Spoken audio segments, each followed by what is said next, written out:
കേരളത്തിന്റെ സാമൂഹിക പരിഷ്കരണ മുന്നേറ്റങ്ങൾക്ക് വലിയ ഊർജം പകർന്ന ഒരു സംഭവമായിരുന്നു 1913 പണ്ഡിറ്റ് കർപ്പന്റെ നേതൃത്വത്തിൽ കൊച്ചിയിൽ നടന്ന കായൽ സമ്മേളനം.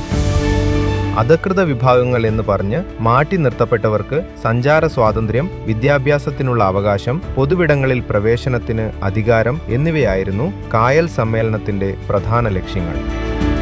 നവോത്ഥാന നായകനും കവിയുമായ പണ്ഡിറ്റ് കെ.പി. കർപ്പനെ കൂടാതെ കെ.പി. വള്ളോൻ, കൃഷ്ണാദി ആശാൻ, ടി.കെ. കൃഷ്ണമേനോൻ തുടങ്ങിയ സാമൂഹിക പരിഷ്കർത്താക്കളുടെയും സമുദായ നേതാക്കളുടെയും പങ്കാളിത്തത്തോടെയാണ് കായൽ സമ്മേളനം സംഘടിപ്പിക്കപ്പെട്ടത്. അന്നത്തെ കാലത്ത് പുലയ സമുദായമുൾപ്പെടെയുള്ള ജനവിഭാഗങ്ങൾക്ക് കരയിൽ ഒത്തുകൂടാൻ അവകാശമില്ലായിരുന്നു.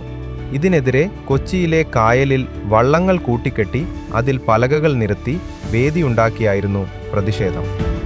കടലിന് ജാതിയില്ല എന്നതായിരുന്നു ആശയം. അടിച്ചമർത്തപ്പെട്ട ഒരു ജനത തങ്ങളുടെ അവകാശങ്ങൾക്കായി നടത്തിയ ഈ സമാധാനപരമായ ചെറുത്തുനിൽപ്പ് പിൽക്കാലത്തെ പല സാമൂഹിക മുന്നേറ്റങ്ങൾക്കും പ്രചോദനമായി മാറി.